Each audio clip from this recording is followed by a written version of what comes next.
Welcome back. आप देख रहे हैं कहानी कुर्सी की और अब चर्चा होगी संघ की, प्रधानमंत्री मोदी की। राष्ट्रीय स्वयंसेवक संघ अपना शताब्दी वर्ष सेलिब्रेट कर रहा है। 100 साल पहले आरएसएस की नींव रखी गई थी। प्रधानमंत्री मोदी ने आरएसएस के 100 साल पर जमकर तारीफ की। मोदी ने आरएसएस को खुद की प्रेरणा बताया और कहा कि आरएसएस के चलते ही देश के लिए जीने का सौभाग्य मिला। आरएसएस आज एक वट वृक्ष का रूप ले चुका है। आप सुने क्या कहा गया। आज हम इस बात पर भी गर्व करेंगे कि महाराष्ट्र की धरती पर मराठी भाषी एक महापुरुष ने 100 वर्ष पहले राष्ट्रीय स्वयंसेवक संघ का बीज बोया था। आज ये एक वटवृक्ष के रूप में अपना शताब्दी वर्ष मना रहा है। वेद से विवेकानंद तक भारत की महान परंपरा और संस्कृति को नई पीढ़ी तक पहुंचाने का एक संस्कार यज्ञ राष्ट्रीय स्वयंसेवक संघ पिछले 100 वर्ष से चला रहा है। मेरा सौभाग्य है कि मेरे जैसे लाखों लोगों को आरएसएस ने देश के लिए जीने की प्रेरणा दी है और संघ के ही कारण मुझे मराठी भाषा और मराठी परंपरा से जुड़ने का भी सौभाग्य प्राप्त हुआ। तो बहुत सी ऐसी बातें हैं जो पिछले बहुत वक्त से लोग ये अटकलें लगा रहे थे। समीर जी ये कह रहे थे कि क्या संघ और प्रधानमंत्री मोदी के बीच में कोई दूरियां आ गई हैं? क्या मोहन भागवत और प्रधानमंत्री के बीच में क्या कोई दूरियां आ गई हैं? और खास तौर पर 2024 के चुनावों के वक्त ये बातें सबसे ज्यादा चर्चा में लाई गई थी, जब जेपी नड्डा जी के एक बयान को भी चर्चा का केंद्र बनाया गया था। लेकिन प्रधानमंत्री का मंच से खड़े होकर यह कहना कि जो कुछ हूं मैं संघ की वजह से हूं, प्रेरणा का स्रोत संघ है, राष्ट्र के लिए काम करने की प्रेरणा संघ के वजह से आई है, ये बड़ा मैसेज है। बिल्कुल। और देखिए, सिर्फ प्रधानमंत्री नरेंद्र मोदी ने, अगर आप अटल बिहारी वाजपेयी की बात करेंगे तो अटल बिहारी वाजपेयी ने भी इस बात का जिक्र किया था कि आज मैं जो कुछ भी राजनीति में वो संघ के कारण हूं। 2000 में जब अटल बिहारी वाजपेयी देश के प्रधानमंत्री थे और संघ को उस समय बने हुए 75 साल हुए थे, तब अटल बिहारी वाजपेयी ने इस बात का जिक्र करते हुए कहा था कि मैं देश का प्रधानमंत्री रहूं ना रहूं, संघ का स्वयंसेवक तो मैं ताउम्र अंतिम समय तक रहने वाला हूं। और उस समय भी ये कहा जाता था कि संघ के बीच में और अटल बिहारी वाजपेयी के बीच में मतभेद आ गए हैं, संघ की सुनते नहीं अटल बिहारी वाजपेयी। लेकिन संघ का और अटल बिहारी वाजपेयी का, आडवाणी जी का और संघ का संपर्क कैसा रहा, बाद में भी सबको पता पड़ा। प्रधानमंत्री नरेंद्र मोदी तो संघ के प्रचारक रहे हैं, संघ में दायित्व उन्होंने निभा रहा है। संघ ने ही नरेंद्र मोदी जी को भारतीय जनता पार्टी में भेजा, भारतीय जनता पार्टी में संगठन महामंत्री बने, संघ कई राज्यों के प्रभारी बने। और जब 2014 में के चुनाव के लिए जब चुनाव प्रचार अभियान की कमान किसके हाथ में होना चाहिए, गोवा में जब बैठक हुई थी, तो उस समय जब आडवाणी जी भी नाराज हो रहे थे, तब संघ ही था जिसने कहा था कि नहीं, नरेंद्र मोदी चुनाव प्रचार अभियान संभालेंगे। संघ का और मोदी का संबंध बहुत लंबे समय से रहा है और जितने भी नेता रहे सब संघ से जुड़े हुए। लेकिन प्रधानमंत्री मोदी ने जिस तरीके से अपने संबंधों को बताया है संघ के साथ, और लगातार जिस तरीके से कुछ ऐसी खबरें प्लांट की जाती थी कि भाई मोदी जी संघ की नहीं सुनते, मोहन भागवत और नरेंद्र मोदी के बीच दुराव आ गया है, यह बताता है कि नरेंद्र मोदी का संघ के प्रति। जेपी नड्डा जी ने जो बयान दिया था वो कोई प्लान तो नहीं कर सकता। नहीं, वो तो खबर माफ कीजिएगा, लेकिन वो बयान तो उन्होंने खुद ही ने दिया था। देखिए, वो उन्होंने बयान दिया। उसके बाद जब केरल में संघ की जब बैठक हो रही थी, संघ से पूछा गया था सुनील अंबेडकर जी से, तो सुनील अंबेडकर जी ने कहा यह परिवार का मामला है, उन्होंने जो बयान दिया है उस पर चर्चा हुई है और आगे भी होती रहेगी। देखिए, नड्डा जी का बयान था, उस बयान को यह मान लेना कि भारतीय जनता पार्टी और संघ के बीच अब दूरी हो गई है और भारतीय जनता पार्टी को संघ की जरूरत नहीं है, ऐसा नहीं है। उसके बयान के बाद लोकसभा में चुनाव के समय वो बयान दिया गया था। उसके बाद महाराष्ट्र का चुनाव हुआ, उसके बाद हरियाणा का चुनाव हुआ, उसके बाद जम्मू कश्मीर और झारखंड के चुनाव रहे और अभी दिल्ली का चुनाव हुआ। सब जगह संघ ने जहां संभव हुआ और जितना संभव हुआ भारतीय जनता पार्टी के लिए जमीनी स्तर पर मदद की है। संघ और भारतीय जनता पार्टी कभी अलग नहीं हो सकते। और जब मुख्यमंत्री भी चुने जा रहे हैं विजय जी, तो इसी आधार पर चुने जा रहे हैं कि आपका संघ का एबीवीपी का कनेक्शन क्या है। पहला तो यही है ना, संघ कनेक्शन है या नहीं है? संघ महत्वपूर्ण भूमिका है, मतलब संघ और बीजेपी को अलग अलग देखना मुझे तो नहीं समझ में आता कि किस तरह से हम चर्चा करते हैं। नड्डा साहब का बयान भी महत्वपूर्ण है। नड्डा साहब ने जिस तरह से बयान दिया उस समय बहुत सारी चर्चाएं हुई। स्वाभाविक है कि पार्टी का राष्ट्रीय अध्यक्ष नड्डा जी भारतीय जनता पार्टी के राष्ट्रीय अध्यक्ष है, तो वो भी विवाद का कारण बना। लेकिन एक रिश्ता है संघ और भारतीय जनता पार्टी का, एक रिश्ता संघ और नरेंद्र मोदी का है जी, ठीक है। तो संघ और नरेंद्र मोदी का रिश्ता संघ और भाजपा के रिश्ते से भी बड़ा है, क्योंकि नरेंद्र मोदी जो कुछ भी है, जैसे वो खुद भी कहते हैं, वो संघ के प्रचारक रहे, तो प्रचारक के तौर पर भी वो प्रचारक के तौर पर भी उन्होंने बड़ा लंबा समय वहां पर निकाला है। तो उस विचारधारा के साथ वो चलते रहे हैं, आगे बढ़ते रहे हैं। संघ कुछ बीच में कुछ कोशिश होती रही कि लगे कि बीजेपी भी अपने आप में मजबूत संगठन के तौर पर आ रही है, और परिवार में भी ऐसा होता है कि बहुत बार ऐसा लगता है, लेकिन ये दोनों अलग अलग हो नहीं है। और जैसे अभी समीर जी ने जिक्र किया, जितने राज्यों के चुनाव हुए, खासतौर से अभी महाराष्ट्र का चुनाव, हरियाणा का चुनाव और दिल्ली के चुनाव में बहुत महत्वपूर्ण भूमिका निभाई है। और ये मुख्यमंत्री के चुनाव में भले ही फैसला प्रधानमंत्री जी का है कहेंगे, लेकिन संघ की भूमिका भी अहम रही है। बल्कि उससे आगे जो मंत्रिमंडल का में मंत्रालयों का बंटवारा हुआ है, यदि उसमें भी आप देखेंगे थोड़ा बारीकी से, तो वहां भी संघ की भूमिका महत्वपूर्ण रही है। लेकिन 2024 के चुनावों के पहले जो नड्डा साहब का बयान आया, उसके बाद एक और बड़ा मौका मैं आपको बता रहा हूं कि अभी 30 मार्च को गुरु पड़वा है, जो नया साल हिंदू कैलेंडर का शुरू होता है, और हेडगेवार जो संघ के प्रमुख हैं उनका जन्मदिन भी होता है। उस दिन एक बड़ा कार्यक्रम हो रहा है महाराष्ट्र में, माधव चिकित्सालय का, उसका भूमि पूजन कर रहे हैं। और भूमि पूजन में ये मौका होगा जब सरसंघ चालक यानी मोहन भागवत जी और प्रधानमंत्री दोनों एक मंच पर होंगे। बहुत लंबे समय बाद हो रहा है। यदि आप पहला मौका भी देखें पिछला, तो वो जब राम जन्मभूमि में प्राण प्रतिष्ठा हुई थी, लेकिन वो भी मंच नहीं था, वो एक पूजा का कार्यक्रम था। उसमें बड़े लंबे समय बाद प्रधानमंत्री और सरसंघ चालक एक मंच पर एक साथ होंगे और भाषण भी दोनों लोग दे रहे हैं। कार्यक्रम था, अब ये आरएसएस का कार्यक्रम था। देखिए, संघ और भाजपा का रिश्ता माँ बेटे का रिश्ता है।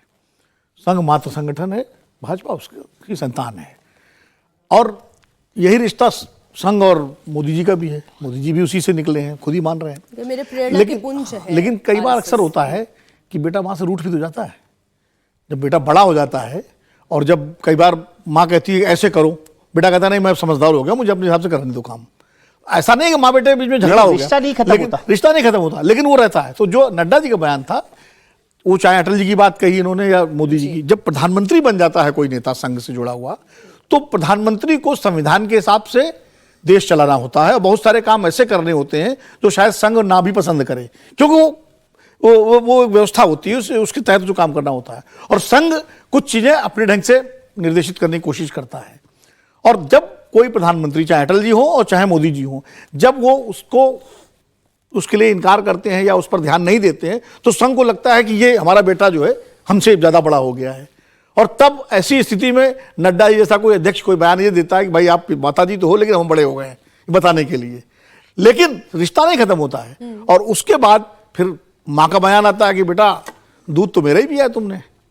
तो मोहन भागवत जी कहते हैं कि कोई व्यक्ति अपने को देवता मान ले, कोई ये मान ले, वो सभी आया पब्लिक डोमेन में। तो ये खट्टे मीठे बयान के बाद अब सारी चीजें नहीं, ये तो उसके पहले ही खत्म हो चुका है। ये बयान जो प्रधानमंत्री जी का आया है, ये संकेत देता है कि संघ और बीजेपी की या मोदी जी और संघ की तलखी खत्म हो चुकी है। पिछले 10 साल में पहली बार होगा कि प्रधानमंत्री ने संघ के बारे में इतना विस्तृत रूप से बोला, संघ और अपने रिश्ते के बारे में बोला। तो एक लाइन में जोड़ दूं, और वो भी 100th ईयर का इंतजार कर रहे हैं। नहीं, एक लाइन चलिए कि प्रधानमंत्री ये संकेत इस बात का है कि अब दोनों की तलखी खत्म हो चुकी है। संघ जो 2024 के चुनाव में जो असहयोग कथित रूप से संघ ने किया होगा या किया था, उसकी भरपाई 3 विधानसभा चुनाव में कर दी संघ ने ना, महाराष्ट्र में, हरियाणा में और दिल्ली में। मतलब मैं तो बस ये कह रही हूँ कि ये रिश्ता अटूट है, उसमें कोई अब इफ एंड बट नहीं है। मुझे रिश्ता क्या कहलाता है? एक लाइन जोड़ देता हूँ। जब 2002 में गुजरात के मुख्यमंत्री रहते नरेंद्र मोदी, जब बहुत संकट में थे, उस समय संघ उनके पीछे चट्टान की तरह खड़ा रहा था कि नरेंद्र मोदी जी बने रहेंगे।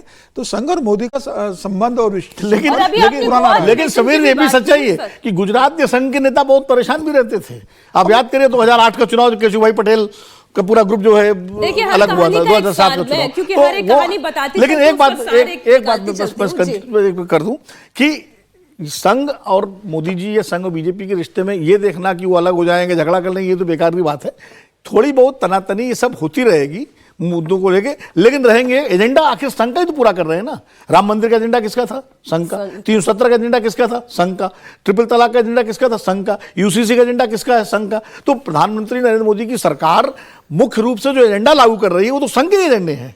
कार्यप्रणाली को लेकर के हो सकता है कुछ चीजें संघ कुछ जल्दी चाहता हो, जैसे 2019 से पहले संघ का दबाव था कि राम मंदिर का फैसला हो जाए, लेकिन तब प्रधानमंत्री जी ने कहा कि अभी नहीं हो सकता, समय पे होगा। तो समय पे हुआ, 2020 में हुआ, 2019 के चुनाव से पहले नहीं हुआ। तो ये सारी चीजें होती हैं आपस में कार्यप्रणाली को लेकर। देखिए, विनोद जी ने कहानी का सार बता दिया, इसलिए मैं अब अगली कहानी पिक करने जा रही हूँ। अगली कहानी है केंद्रीय मंत्री शिवराज सिंह चौहान के साथ। आज एक ऐसी घटना घटी जिससे आम आदमी हर रोज गुजरता है, हो सकता है आप भी गुजरे हो। दरअसल मंत्री शिवराज सिंह चौहान को एयर इंडिया में टूटी हुई धसी हुई सीट अलॉट हो गई। इसके बाद शिवराज सिंह चौहान ने एयर इंडिया की सेवाओं पर सवाल उठाया। विमान की सीट की खराब स्थिति पर उन्होंने आपत्ति जताई। उन्होंने बकायदा एक पोस्ट लंबा चौड़ा लिखा और उसके बाद यह भी कहा कि सीट टूटी हुई थी। आसपास बैठे हुए यात्रियों ने कहा कि आप हमसे एक्सचेंज कर लिए, उन्होंने इनकार कर दिया। और फिर यह भी कहा कि जो मैनेजमेंट है उसे पहले ही इन्फॉर्म कर दिया गया था, भाई ये सीट टूटी हुई है, इसे ना बेचा जाए। लेकिन ना सिर्फ उस सीट की बिक्री की गई, बल्कि और भी ऐसी सीट जो खराब हालत में है, खस्ता हाल में है, विमानन कंपनी ने उसे भी बेचा। क्यों करते हैं ऐसा? और ये तो मैं फिर दोहराती हूं, आज सुबह से लगातार जितनी बार इस खबर पर डिस्कशन हुआ, जितनी बार मैं दर्शकों के सामने विजय जी ये खबर रखी, बार बार ये कहा ये तो चलिए मंत्री जी थे, मंत्री जी ने पोस्ट डाल दिया तो इतना हल्ला भी हुआ होगा। इस वक्त एयर इंडिया कंपनी में भी इस चीज को लेकर कमेटी बैठा दी गई होगी जांच के लिए। हमारे जैसे रोजमर्रा में लोग इतने ट्रैवल करते हैं, कितनी असुविधा होती है। कभी एयर फेयर बेतहाशा बढ़ा देना, कभी फ्लाइट का कैंसिल हो जाना, जब मना है तब फ्लाइट कैंसिल कर दिया, जब मना है आपने रीडायरेक्ट कर दिया। आप जरा सोचें आम जनता कितनी बेहाल होती होगी। मुझे इस खबर में एक तो अचरज केवल इतना ऐसा ही लगा कि इतने बड़े मंत्री हैं शिवराज जी और पार्टी के भी बड़े नेता हैं। आजकल तो इतने बड़े, उनसे तो बहुत छोटे कद के नेता भी चार्टर्ड फ्लाइट में चलते हैं, लेकिन वो एक रेगुलर फ्लाइट में गए थे, तो ये भी अच्छा लगा मुझे।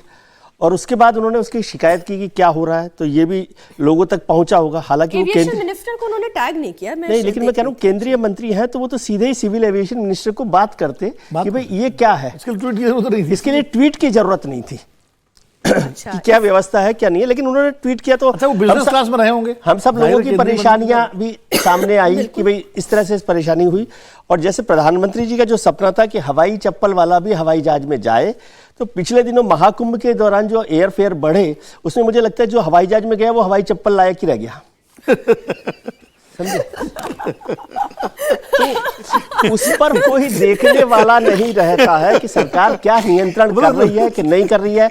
कैंसिलेशन की स्थिति ये है, सच बता रहा हूं मैं आपको, कि जो इलाहाबाद और उसके आसपास की जितनी फ्लाइट्स थी, सिविल कंपनी, ये एविएशन कंपनीज ने जो हवाई जहाज चला रही हैं, उन्होंने अपनी सारी फ्लाइट्स कैंसिल करके प्रयागराज पर लगा दी। और जो उस एयरपोर्ट की क्षमता भी नहीं थी उतनी, उसकी क्षमता नहीं थी, लेकिन वो पैसा उनका बढ़ता जाए, किराया बढ़ता जाए। ये देखिए ना, मैंने इसलिए एक बार फिर से रिकन्फर्म कर लिया। हालांकि सुबह भी मैंने खबर पढ़ी थी, पर मुझे लगा मैं रिकन्फर्म कर लूं।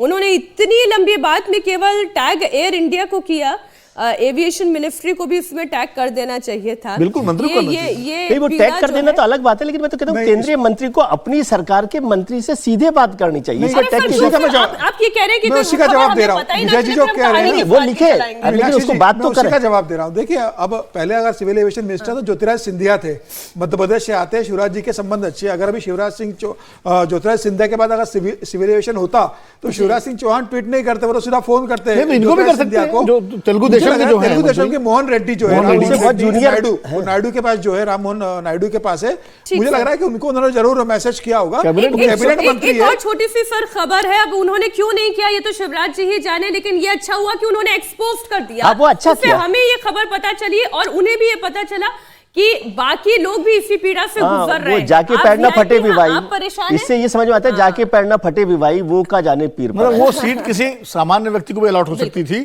और वो उसका तो बेचारे का कुछ सुनता ही नहीं। जल्दी से अगली खबर ले लेती हूँ सर, वो भी शिवराज सिंह चौहान से ही जुड़ी हुई है। हरियाणा पंजाब बॉर्डर पर चल रहे किसान आंदोलन को लेकर आज किसानों की केंद्र सरकार के साथ बैठक होनी है।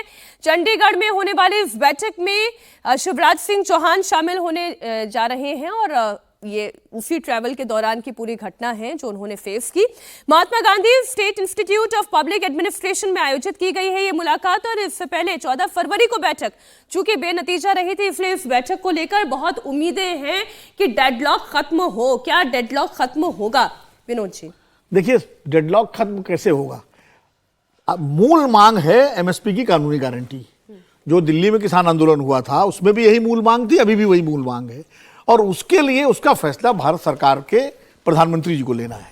वो कृषि मंत्री के बस की बात नहीं है। याद करिए नरेंद्र सिंह तोमर कितनी बैठकें कर चुके थे, 18-20 बैठकें की थी उन्होंने। तोमर जी के कम्युनिकेशन का और शिवराज जी के कम्युनिकेशन अनुभव का उनका नहीं, बात कम्युनिकेशन की नहीं है, बात है फैसले की। जब प्रधानमंत्री नरेंद्र मोदी ने फैसला लिया कि तीनों कानून वापस होंगे तब किसानों का उठे। फैसला तो प्रधानमंत्री ने लिया था, तोमर जी नहीं ले सकते थे फैसला, वो जो प्राइम मिनिस्टर का फैसला था। ये फैसला भी एमएसपी की कानूनी गारंटी का फैसला प्रधानमंत्री जी को ही लेना है और जब तक प्रधानमंत्री जी इस पर सहमत नहीं होंगे, ये शिवराज जी की कुशलता इस पर निर्भर करेगी कि वो किसानों की बात को प्रधानमंत्री जी को कन्विंस कैसे करें और कैसे एक बीच में पुल का काम करके इस मसले का हल निकालें। ये वहां से उनकी कुशलता साबित होगी क्योंकि अल्टीमेटली फैसला प्रधानमंत्री नरेंद्र मोदी जी को करना है। ठीक, अब हमें रुकना होगा एक छोटे से ब्रेक के लिए और बात होगी बीजेपी के राष्ट्रीय अध्यक्ष को लेकर चल रहे सवालों पर। क्या ये कमान वसुंधरा राजे को दी जा सकती है? क्या ये कमान निर्मला सीतारमण को दी जा सकती है? और ये दो नाम मैं क्यों ले रही हूं? क्योंकि दोनों ही नाम महिला चेहरे हैं, बड़े चेहरे हैं और राष्ट्रीय अध्यक्ष तो पार्टी का अब बदलना है ही। कब तक एक्सटेंशन होगा? नया तो चेहरा देना ही होगा पार्टी को। तो क्या महिला मुख्यमंत्री के बाद महिला राष्ट्रीय अध्यक्ष बीजेपी को मिलने जा रही है?